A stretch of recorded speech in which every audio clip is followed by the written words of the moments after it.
Oke, halo semuanya, selamat datang di Sosial Book, edisi khusus Writing Class. Nah, di materi kali ini aku akan memaparkan tentang The Power of Chapter 1 atau kekuatan dari chapter pertama sebuah cerita fiksi. Buat teman-teman penulis, tentunya chapter pertama ini sangat penting untuk diperhatikan karena ini adalah first impression dari pembaca kepada suatu karya, ya. Jadi gimana sih kita membuat chapter pertama yang nggak biasa aja? Kita akan bahas, ya. Yang pertama, kita perlu mengatur tone cerita. Nah, setiap genre itu memiliki tone yang berbeda. Nah, tone ini yang akan menentukan suasana dalam cerita dari awal sampai akhir. Dan ini penting banget buat para penulis perhatikan. Ya, di sini aku kasih contoh itu film drakor Penthouse, di mana tone dari cerita ini merupakan sifatnya thriller ya. Jadi ada rasa takut, ada sadis, ada apa ya? Ambisi. Nah, tone ini yang dipertahankan oleh penulis dan sutradara dari awal sampai akhir. Nah, ini juga yang perlu kalian lakukan terhadap cerita yang kalian tulis. Oke, gimana kita akan mengatur tone cerita? Tadi kita sempat menyinggung bahwa setiap genre itu memiliki tone yang berbeda. Dan aku di sini kasih 3 contoh. Ada teen lead, ada cerita dewasa muda, ada cerita dewasa. Nah, ketiga cerita ini juga memiliki tone yang berbeda. Aku kasih contoh teen lead. Teen lead ini cenderung mempunyai tone yang ceria, dia mengisahkan tentang persahabatan. Pokoknya masa-masa yang sangat ceria di mana seorang anak akan tumbuh di masa remajanya. Begitu juga berbeda dengan cerita dewasa muda yang mungkin akan lebih dominan romansa, ada unsur keceriaan di sana ya, tapi juga dengan bumbu-bumbu romansa. Kemudian di cerita dewasa juga memiliki tone yang berbeda, yang serius, kompleks, dan juga menyajikan permasalahan yang lebih rumit dibandingkan cerita-cerita lainnya. Itu dia tentang cara kita mengatur tone cerita. Lalu langkah selanjutnya apa? Kita akan lihat, memperkenalkan karakter tokoh. Nah, ini sangat penting karena tokoh adalah penggerak utama dalam sebuah cerita. Ya, tokoh ini akan menghidupkan cerita kamu yang akan berjalan dari awal sampai akhir. Dan tokoh ini sangat penting untuk diperkenalkan di awal cerita. Siapa tokoh dominannya? Ya, siapa yang akan menjadi tokoh pendamping? Nah, ini perlu diperkenalkan. Dan jangan lupa kalau kita penting untuk membuat para pembaca jatuh hati kepada semua tokoh meskipun itu bukan tokoh dominan. Karena jika tokoh pembantunya atau tokoh-tokoh tambahan itu menarik ya, dan pembaca jatuh hati, mereka tidak akan bosan membaca setiap chapter dalam cerita kita. Kita next. Nah, gimana sih cara memperkenalkan tokoh? Ada 2. Yang pertama, mendeskripsikan pribadi tokoh.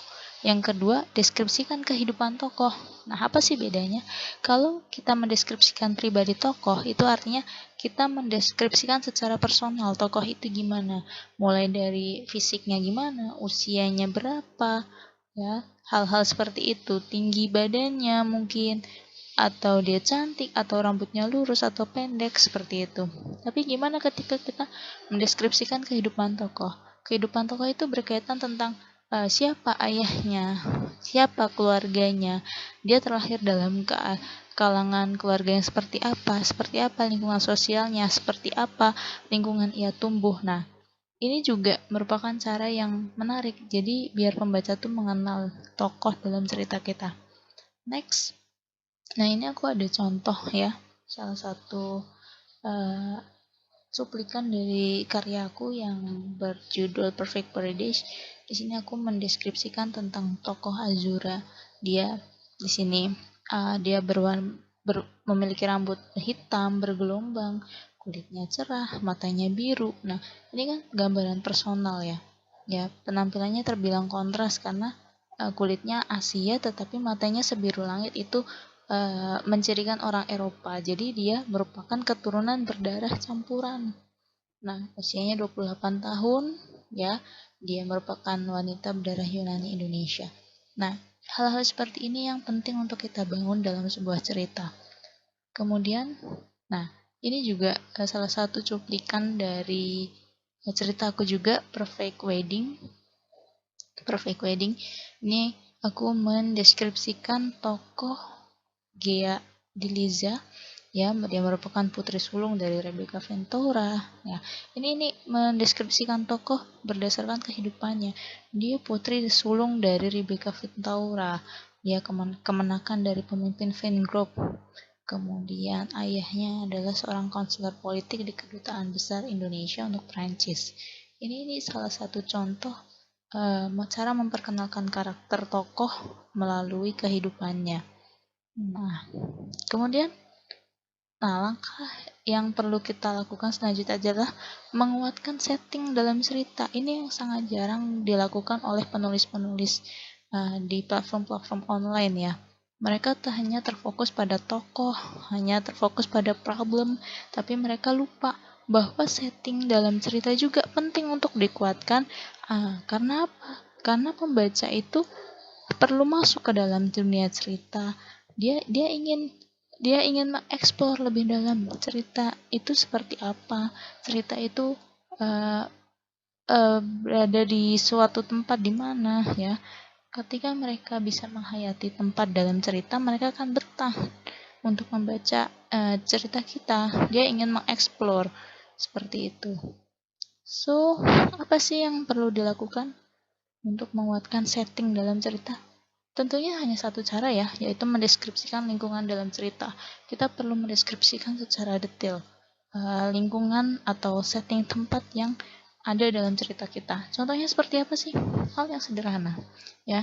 Misalkan kamu di sini aku mengeksplor Athena. Athena merupakan salah satu kota di Yunani. Ya, di sana ada kota metropolitan, ya. Di sana juga banyak universitas dan lain-lain. Ya, seperti itu. Nah, seperti ini. Nah, pada intinya kita perlu melakukan 3 hal untuk menyusun bab pertama, yaitu pertama mengatur tone cerita, kedua memperkenalkan karakter, ketiga menguatkan setting dalam cerita. Ketika 3 hal ini kita bisa lakukan, maka chapter pertama kita akan jauh lebih baik, jauh lebih menarik, dan mudah-mudahan pembaca pun juga betah membaca cerita kita sampai akhir. Nah, ada satu quotes yang mungkin bisa teman-teman praktikkan, di mana cerita adalah kendaraan bagi pembaca untuk melihat lebih banyak hal. Jadi, jadikanlah cerita itu jauh lebih hidup dari awal.